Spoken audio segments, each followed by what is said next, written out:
Hello everyone and welcome back to Kanen Coffee. Here we have this beautiful Eureka especialista grinder.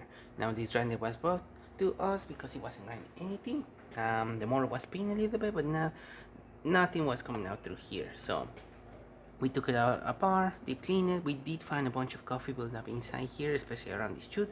Nothing was coming out through here. We had to poke it in here, go with a brush, clean it. We also had to clean the burrs, and once we put it all back together, the grinder just started grinding, just like this. We adjusted it a bit to the final setting. We also put it in the quarter setting to see if it was actually done the way it's supposed to, and it's just been doing great. Grinding, as you can see, very consistently. Excellent grind. Grinding perfectly fine. So yeah, that's all we did. We just give it a good, nice clean. So there you have it. Eureka Especialista working once again and ready to make espresso. Thank you so much for repairing Kanen Coffee. Please subscribe to the channel if you haven't done so already. Hit that like, hit that bell, and thanks for watching.